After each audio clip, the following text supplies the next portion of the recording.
ꯋꯥꯍꯪ ꯑꯃꯒꯤ ꯄꯥꯎꯈꯨꯝ ꯊꯤꯁꯤ꯫ ꯑꯐꯕ ꯃꯤ ꯁꯦꯝꯗ꯭ꯔꯕ ꯂꯨꯆꯤꯡꯕ ꯑꯣꯏꯕꯒꯤ ꯃꯇꯤꯛ ꯆꯥꯔꯤꯕ꯭ꯔꯥ? ꯁꯤꯟꯐꯝꯗꯣ ꯄꯥꯏꯕꯒꯤ ꯀꯔꯤ ꯀꯥꯟꯅꯩ? ꯍꯛꯄꯤꯔꯨꯕ ꯑꯩꯈꯣꯏꯅ ꯁꯣꯏꯕꯅꯤ꯫ ꯂꯧ ꯎꯗ꯭ꯔꯕ ꯂꯧꯕꯨꯛ, ꯂꯩ ꯊꯥꯗ꯭ꯔꯕ ꯂꯩꯀꯣꯜ, ꯎ ꯍꯧꯗ꯭ꯔꯕ ꯎꯀꯣꯜ, ꯏꯁꯤꯡ ꯆꯦꯟꯗ꯭ꯔꯕ ꯇꯨꯔꯦꯜ, ꯃꯔꯨ ꯀꯣꯛꯂꯕ ꯆꯤꯡꯁꯥꯡꯒꯣꯝ, ꯅꯣꯡꯃ ꯅꯣꯡꯃꯒꯤ ꯃꯥꯡꯊꯕ ꯉꯥꯏꯔꯁꯤꯔꯥ?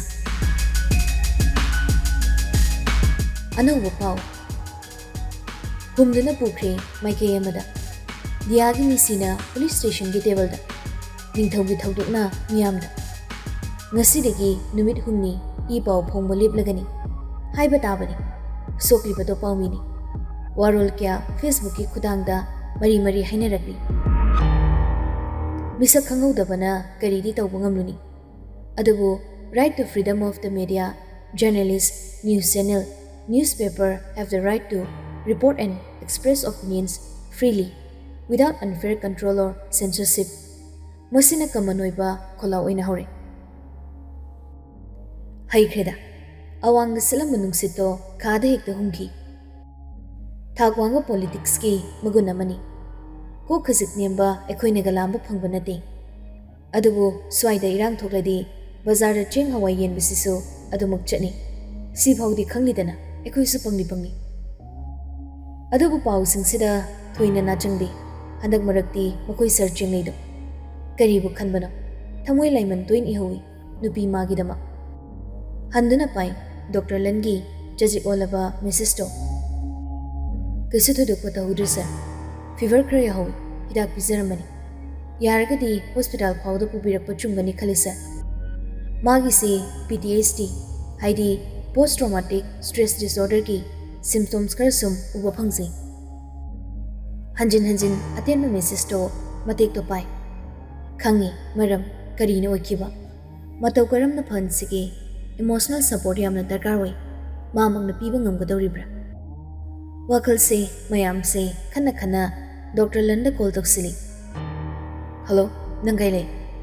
ꯍꯣꯁꯄꯤꯇꯥꯜ ꯆꯠꯀꯦ ꯇꯧꯔꯤ ꯁꯔ꯫ ꯐꯔꯦ ꯂꯩꯔꯝꯃꯣ꯫ ꯀꯣꯜꯗꯨ ꯁꯠ ꯀꯛꯏ꯫ ꯊꯨꯅꯃꯛ ꯒꯥꯔꯤꯒꯤ ꯁꯣꯗꯣ ꯄꯥꯏꯗꯨꯅ ꯀꯨꯝꯊꯔꯛꯏ꯫ ꯇꯥꯕ ꯃꯈꯣꯏ ꯁꯔ ꯆꯤꯡꯂꯩꯒꯤ ꯃꯇꯧꯗꯨꯗ ꯅꯥꯎꯕ ꯆꯥꯛꯁꯪꯗꯒꯤ ꯐꯤꯡꯂꯞ ꯆꯦꯟꯊꯣꯛꯇꯨꯅ ꯂꯥꯎꯔꯛꯏ꯫ ꯀꯥꯏꯗꯅꯣ ꯁꯔ? ꯕ꯭ꯔꯦꯛꯐꯥꯁꯇꯤ ꯁꯦꯝꯕ ꯂꯣꯏꯔꯦ꯫ ꯀꯣꯟꯅ ꯆꯥꯒꯦ ꯍꯥꯏꯔꯝꯂꯒ ꯐꯠ ꯀꯨꯝꯈꯤꯗꯨꯅ ꯒꯔꯦꯖꯇ ꯂꯩꯕ ꯈꯨꯠꯆꯥꯕꯤ ꯒꯥꯔꯤꯗꯨꯃ ꯁꯠ ꯊꯧꯗꯣꯛꯇꯨꯅ ꯊꯣꯛꯈ꯭ꯔꯦ꯫ ꯃꯇꯧꯗꯨꯗ ꯅꯥꯎꯕ ꯄꯣꯔꯣꯛ ꯁꯣꯜꯍꯧꯏ꯫ ꯉꯥꯎꯗꯣꯔꯖꯥꯠꯂ ꯑꯩꯈꯣꯏ ꯁꯔꯁꯤꯕꯣ? ꯕ꯭ꯔꯦꯛꯐꯥꯁ ꯄꯥꯟꯕ ꯌꯥꯗꯕ ꯃꯥꯅ ꯆꯥꯗꯅ ꯆꯠꯈꯤꯅꯦꯕꯁꯦ꯫ ꯍꯅꯨꯕꯤ ꯑꯃ ꯍꯦꯛ ꯎꯛꯅꯔꯨꯗꯅ ꯀꯩꯅꯣꯝ ꯇꯧꯔꯦꯀꯣ? ꯀꯥꯏꯗꯅꯣ ꯏꯕꯨꯡꯉꯣ ꯃꯆꯥꯅ ꯆꯠꯈ꯭ꯔꯤꯁꯤꯅ ꯅꯥꯎꯕ? ꯇꯞꯂꯤ ꯋꯤꯜ ꯆꯤꯌꯔꯗꯨꯃ ꯇꯣꯡꯗꯨꯅ ꯊꯣꯛꯂꯛꯂꯒ ꯍꯥꯏꯔꯛꯄꯅꯤ ꯃꯗꯨꯅ꯫ ꯅꯥꯎꯕꯁꯨ ꯑꯗꯨꯃꯉꯥꯏ ꯏꯇꯤꯡ ꯇꯤꯡꯅ ꯄꯥꯎꯈꯨꯝꯗꯨ ꯊꯣꯛꯄꯤꯔꯩ꯫ ꯈꯪꯗꯦ ꯕꯕꯥ, ꯂꯥꯏ ꯅꯨꯕꯤ ꯑꯃ ꯍꯦꯛ ꯑꯣꯛꯅꯔꯨꯗꯅ ꯇꯨꯃꯤꯟ ꯉꯥꯎꯕ ꯆꯨꯝꯆꯠ ꯍꯦꯛ ꯑꯣꯏꯈ꯭ꯔꯦ꯫ ꯀꯩꯅꯣꯅꯦ ꯅꯥꯎꯕ, ꯂꯥꯏ ꯅꯨꯕꯤ ꯑꯣꯛꯅꯕ ꯍꯥꯏꯕꯨ? ꯃꯈꯥ ꯂꯩꯀꯥꯏꯒꯤ ꯃꯥꯏꯕ ꯇꯣꯃꯥꯜꯗꯣ ꯀꯧꯁꯤꯔꯣ, ꯑꯖꯥ ꯄꯨꯖꯥ ꯈꯔ ꯇꯧꯅꯕ? ꯑꯣꯏꯔꯣꯏ, ꯂꯥꯏ ꯇꯤꯟ ꯌꯥꯕ ꯅꯆꯥ ꯅꯠꯇꯦ, ꯉꯥꯎꯈꯠꯂꯛꯀꯦ ꯈꯛꯅꯤ꯫ ꯃꯁꯤꯗꯤ ꯀꯃꯥꯏ ꯉꯥꯡꯅꯅꯤ?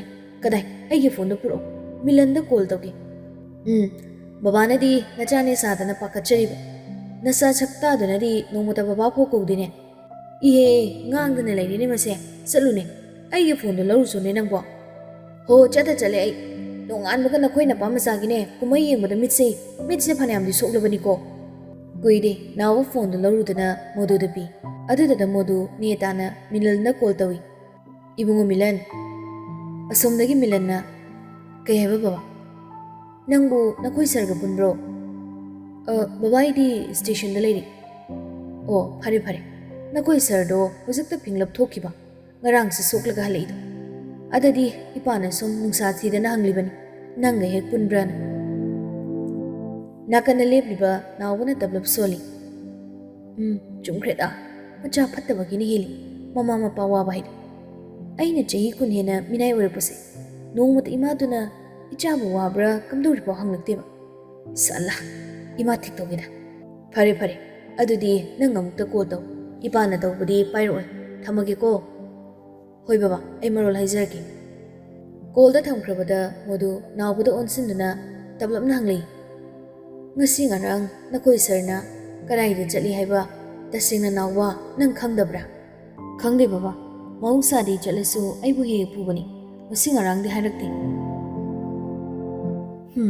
kamdong ni tawrisidi mahusagi machato amu hanjalabadi kamdong aina kalingai ne sunade yare se baba kaina khanjalana akoi sarsu gyan yaudaba midi nate afafata kanana karino khanglaba misak thokpa mini modu thawai wana adanine aina pakalibase mana gyan tana pikta pikliba ngangum lekhibane hena phaine kana amagi mapadi achana mapung marai phaduna yengnaba lising thengnaba ngamlakpa matam mungaibani adubu modu mana machabu apikpa angang oina leheninglibana karigi leiramtai nunglonama lolamtai puwari ama haidokta ngaklibadi machagi magun khangdribasini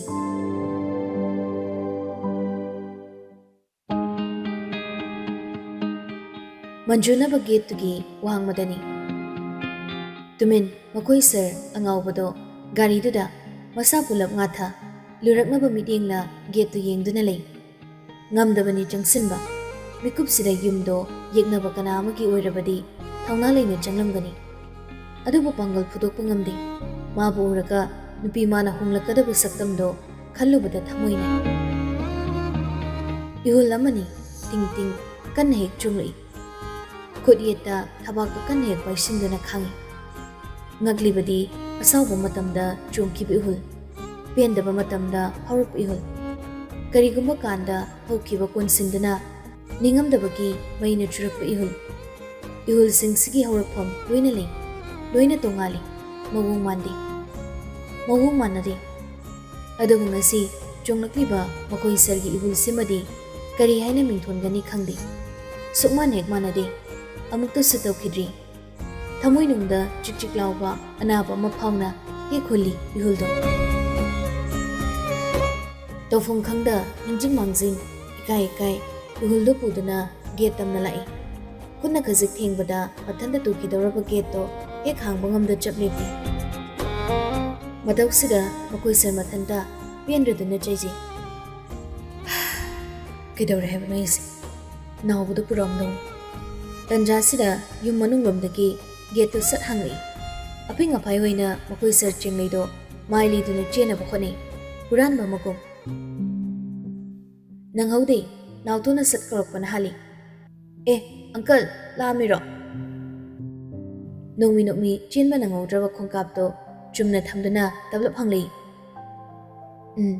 mabu khara phawrabo khangna nauto su nupa mabu ikaiba bige khan hangjilai ma haidi akoi jeburo ikaina no patang noi pakhumoina makoi sar chingleido laiba phabani nawba yaramdabase amukta tawdriba matawduda lon khoiri hangoirene haina laknarakpa yari poni phaktabana changlaga yung chu uncle phai pate khangnaba ai chini leiruge cha thaknaba hairam laga nauto thunamuk chatkhe chang sama pibirambani nokfe tawi chinglei mabu masak khangna changbagi ayaba piramlabada adumangai nauto sunok minokmi handuna loni yingli aduga chin thokna soli masi uncle se yam sathiba malasu yam phai ngarang su doctor thari akoi che se amtang phardi nuai ni se anga wakhalni khangjapo nati minung se khajak phangbada mibu nong thagyong na hungat karigumba wakhal mapung pharamlaba hanglakadaba wahangdi pakhum leiro minung sigi nungda kari leiri uba phanglakani phamduna leiri mama macha mangolduda nakan oirap leiri chandoluba tabli mapok kaida samna ke landa hatpiri ningdu yeina sangliba machagi masamdo mikup sida uba phangi samna maphuktuna kelakpagi chaina do machada phanganingde haiba maram haibu aduki matik mona tapna hali samjeto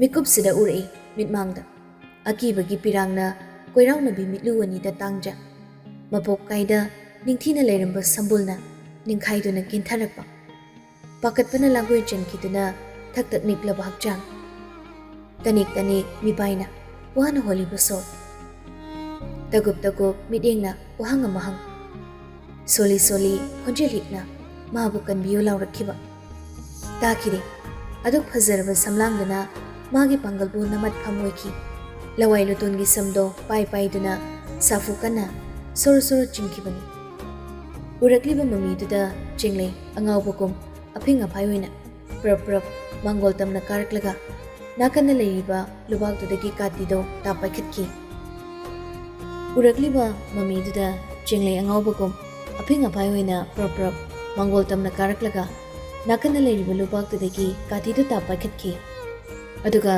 ममाना हातलिबा नुपी मागी मसमदो कुबाम चेना पाइखिदुना drop कथकी मिकुप्त ओइखिबनी खामंग नंबगी पांगलोइदी सोलबिदुना तिंगक तिंगक ngakni yingi wahang amoy hojukada chinglei gyan lakpagum samamadi katido laimaida pok thadei tofung khangdana imungang laba mit ani do puduna parpar thuklei tasing haifum khangdabani gari gi thongdo sat hangduna karaklaga tumin uyungum phamli mahangna tawkibado karino khanbagum fungatuna thamliba ihul pendabagi kholaw tamthokpa ngamda haidokpam leita kutum chetna taduna khangsi khangma ngambagi pangaloirabra pi daduna kaplagli ngasidi nupado safukanna hanjin hanjin gari gi steering da kudum suduna khangi masi ora male makoi sargi punsi tasing na wai sathi na wai karigumba kanda pukningi aningbado uthokpa ngamdaba hainingba tawningba kayana ama tawthokhibana ma मसीदनी मियोइबगी वाखलना lawn उबिखिदुना पुंगचेत तोंगानखिबसु मदुमक मखोय सरदसु थोगलद्रा मिकुपसिदा मिपाइरगे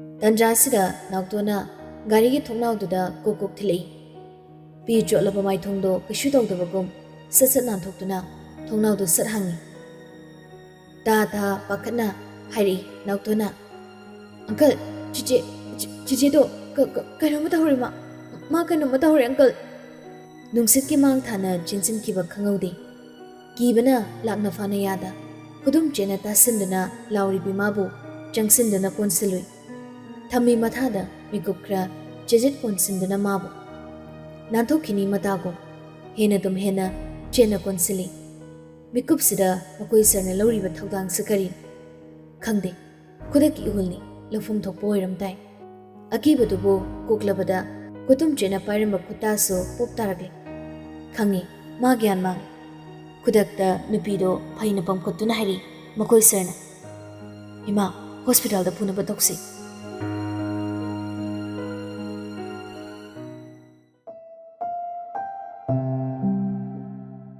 station मनुंगनी Milan मथासाई नोंगमकांगदा थोकलिबा crime मयामसिगी reportee police तनी कनागी इमुंग मनुंग खनबा नुपी चेनबा गाड़ी हुरानबदगी हौरगा हुजिक हुजिक थोकलिबा दियागी मिसिगी रिपोर्टना चिंगमु वांगना पैरी file मयामदो टेबलदा मसिदबो थेंगजगेन ओइरिबा पुलिसनी माइ लेदना चेन्या पोंदे तौदबा यादबा Moina मकोई searching लेना कन्ने एकदा चपखलकपा दियागी मिसिदा अचबो मी सेनरमगनी हाइबा मिलन खंगी अदबु लुरिबदी पाव हाबलुबा पाउमिफो मखोंदा कापलमने अदु ओइबा तारदी मागी सुतुंगदा मी सेनरमगनी हाइबा चिंगना खलई अमुक सिनिंगसिंगी ngarang chingleina soklaga lakiba maramdi haikide maraktuda akupa paw mate mathang mathang pocket tagi notepad macha do sat puthoktuna note toksin kiba mai khara du yengi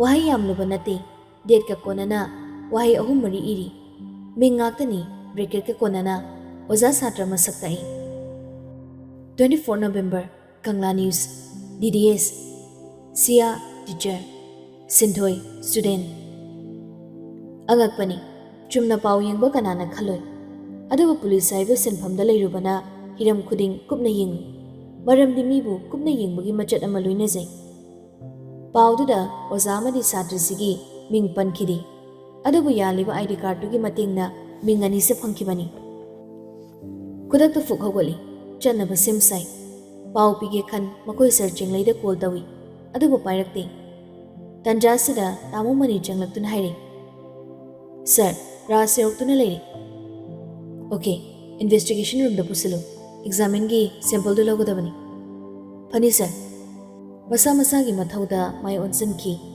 ꯃꯤꯂꯟꯁꯨ ꯃꯈꯣꯏ ꯑꯉꯥꯡ ꯑꯃꯅꯤꯒ ꯄꯨꯂꯞ ꯗꯤꯗꯤ ꯁ꯭ꯀꯨꯜ ꯇꯝꯅ ꯍꯥꯏꯊꯔꯛꯏ꯫ ꯗꯤꯗꯤ school visiting hours 10 a.m. to 2:30 p.m. 11 a.m. to 4 p.m. Sunday and holiday. Parents and guardians only. Get to the mayek sing at Haduna lady. Park Junction Amuktang school wang magi akoy bado kupna ying thui. Wawri tay campus manungda law khungbagi makolama. Makoy angang sing na sanabagi oiram tay. Kukuk Junction na tilui get to the manungdagi niyay jalaba nupa mana get khazak hanglaga thuglak tu na hairi. Kanagi parents oirabano. Haubaga wang si soibagum ama. Kana hangbano natraga kana unabigataba si tokraga kari thabaki oirabano hanglakpa sumayay. Taseng na parents mafam sida kana sulakti taklibra. Ngayakti ngasi kari numino ningsinglui. Friday oirami. Gate sida na parents sunabagi numitti Sunday and holiday haiduna thari. Adu oiba tarabadi ngasi holiday ra. State amadi national holiday di laikide. Natraga milana khangdaba holiday ama lairabra. Kari thaudok laidana khanjilui. Aduga nokfe tawna milana haiki. School close tawbra. Hoi, ibungo sir. Miss Jia gi thaudok tuna maram oiraga matam kara school se close tawba tari. Boarding ki angang singsu ayambana mayumda hankiba yawi. Ibungo sir so parents ek maluri. Warubi yadeko. Milan mangaktamna nobi bab tare haikom. Aduga tablap makhatari. Thaudok tuka mari lainana lakpani. Ngak changjaba yanina campus manungda. Khawtak chai ningjing mangjing ngak khalaba matungda. Oza singdi unaba phanglaroi. Yani hekta changsi bungo sir. Kaidada kono unarbaso. Hairaga Milan maga lakminariba angang singda onsinun hai. Nakoy amani sida sumlairo. School nina pulabek junction manungaidri. Haina campus changai. Magi macha khaina masana na mawung maril tana classroom singdo phajana leibui. Nupa nupi ge hostel do adumak punna campus manungda oirabaso irablamnei. Sangsara mani angang duna kari khangluni kujen chenduna law khongna sanari. Aduga khara amadi school ge veranda mapanda pham nofet kuba khudana harauna tumin yengbu sumayawi. Tawbudi makoiso chen chongna sanajaning liponi chatpa ngamdabana kaidi upai le. Adugu maraksida topi mahaktudi tumin gyan mangdriba angang amanita ukhongdugi marumdagi Milanbu kirup yengduna le. Kayadi nuksi makoido. Mafam sida uba phangi makhal mathel adudi RPWDA 2016 gi manung chanba disabilities types kya mapungoina locomotor disability, dwarfism, intellectual disability, mental illness, autism spectrum disorder, cerebral palsy, multiple disabilities, maraksida low vision, deaf and mute amani so adumak puna leminari. Khangi ubada da mapung phana ningthina chalaiba mafam amani. Wahida school haizarabasu home ni. Makhoi gumba kaya ki khwaidagi senglaba punna hingminabagi mahau piriba home. Milan sum akoibado yengna pukning nungsikiba khangaudi. Mita ira khajik chen wahang ama thokhanglei Milana. Mafam sibu kanagin. Khanjiludabani masiguma mafam ama leirumgani haiba. Kudak sida mafam sigi owner dubu thagat wahai kya hainingli. Adubu pakum phangdringai uri. Susut kaptuna dining hall dugi kachinamada tumin phamli bimabu. Thoina khanjiludi fa junction dana yengli. Mahak sinthoini. Lona yubatum phone na hangi thiri. Yetum paibalan banara. Koilot kuchen chili.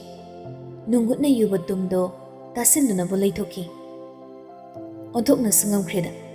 Pikrabatum nang napiba chena se. Marabumi lebakta ising thiraba jiba gumi.